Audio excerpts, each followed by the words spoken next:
Hello everyone. तो अब हम करते हैं क्वेश्चन नंबर 2 का फोर्थ पार्ट।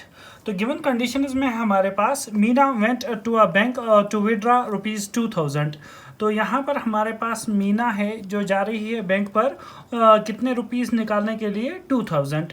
उसके बाद उसने कैशियर से बोला कि मुझे एक तो 50 रुपीज़ के नोट चाहिए और 100 रुपीज़ के, यानी कि जो ये 2000 रुपीज़ ये ले रही है इसमें सिर्फ 50 और 50 और 100 रुपीज़ के नोट्स हैं। इसके बाद उसको Meena got 25 notes in all. तो टोटल में मीना को कितने नोट्स मिले हैं? 25 नोट्स। आप लोगों को बताना है यहाँ से कि 50 रुपीज़ के नोट्स कितने हैं और 100 रुपीज़ के नोट्स कितने हैं। तो देखिए इन कंडीशंस को हम लोग पहले लिखते हैं एल्जेब्रिकली। तो मैं यहाँ से बोल देता हूँ सोल्यूशन में let x and y, let x and y be the 50 rupees and 100 rupees notes respectively। यानी कि x हमारे पास जो है ये रिप्रेजेंट कर रहा है ₹50 नोट्स और y जो है वो रिप्रेजेंट कर रहा है 100 रुपीज़ के नोट्स। ठीक है ना, 100 रुपीज़ के नोट्स। तो ये दो नोट्स मैंने लिए हैं यहाँ पर x और y। इसके बाद गिवन कंडीशंस को हम लोग यूज़ करते हैं। तो यहाँ से मैं लिख देता हूँ अकॉर्डिंग टू क्वेश्चन। तो क्वेश्चन में इसने क्या बताया है कि इसको 2000 रुपीज़ लेने हैं और उसने कैशियर को बोला कि मुझे 50 और 100 रुपीज़ के नोट दो। फिर उसको कितने नोट्स मिले हैं? 25 नोट्स इन ऑल। यानी कि अगर मैं ₹50 के नोट्स को प्लस कर दूं ₹100 के नोट्स के साथ तो इसको टोटल नंबर ऑफ नोट्स मिले हैं 25। ठीक है ना। तो ये हमारी इक्वेशन फर्स्ट रहेगी।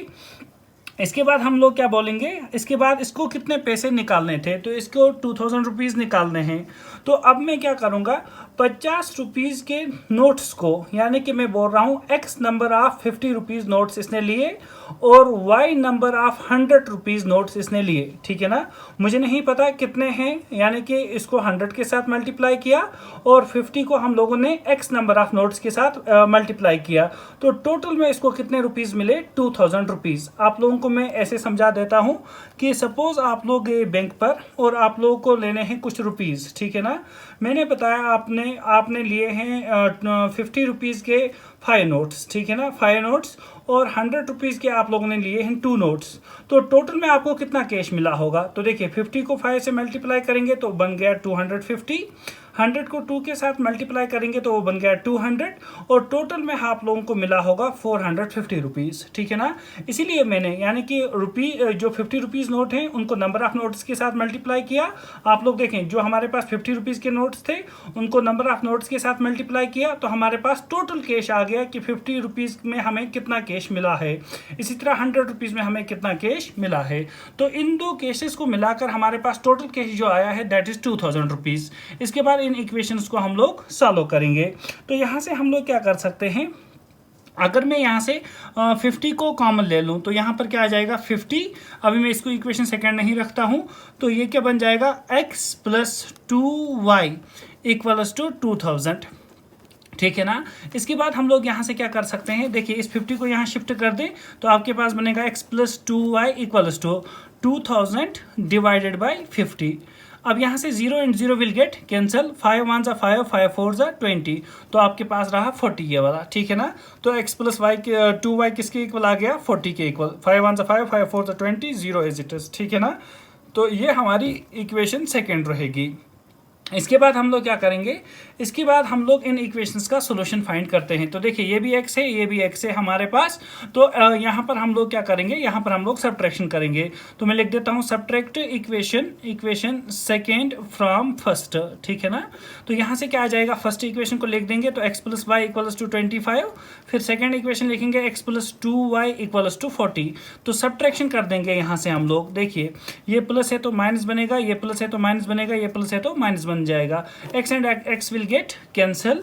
तो देखिए इसमें इसके बाद 2y में से y सब्ट्रैक्ट करेंगे तो हमारे पास y रहा, तो वो बनेगा -y इज इक्वल टू -40 में से 25 सब्ट्रैक्ट करेंगे तो वो रहा हमारे पास -15। Minus and minus will get cancel, तो y कितना आया हमारे पास 15। इट मीन्स नंबर ऑफ जो y क्या रिप्रेजेंट कर रहा था 100 रुपीज़ नोट्स, तो 100 रुपीज़ नोट्स हमारे पास कितने आए हैं 15। इसके बाद हम लोग क्या करेंगे, इसके बाद इसको सब्स्टिट्यूट कर देते हैं इक्वेशन फर्स्ट में। तो मैं यहाँ पर लिख देता हूँ substitute y is equal to 15 in equation first. तो हमारे पास है x plus y is equal to 25, तो मैं लिख देता हूँ x प्लस वाई की जगह लिख रहा हूँ 15 इज इक्वल टू है 25। तो ये बन जाएगा x इज इक्वल टू 25, ये 15 जाएगा यहाँ तो बनेगा -15। तो x का वैल्यू कितना आ गया हमारे पास, तो वेरी गुड, x का वैल्यू आ गया 10।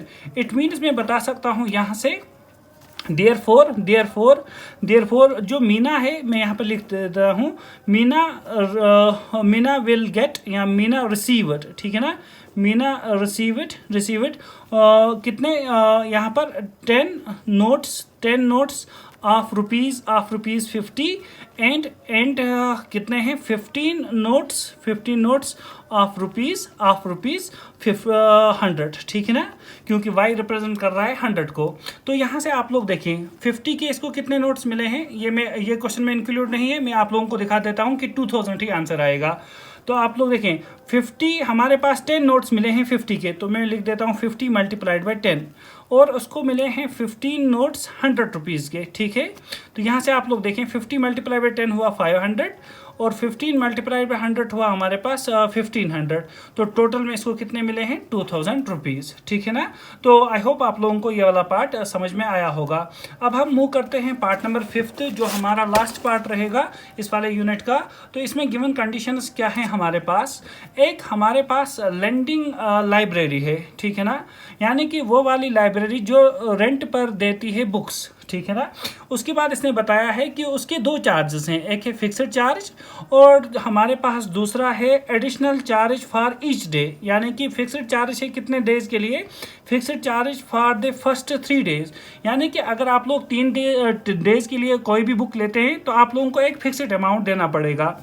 जब उसके बाद आप लोग बुक को अपने पास रखोगे तो आप लोगों को एडिशनल चार्ज देना पड़ेगा। अब यहाँ पर कौन है, एक है हमारे पास सरिता, इसने पेड किया है 27 रुपीज़ और बुक को रखा है इसने 7 डेज के लिए, ठीक है ना।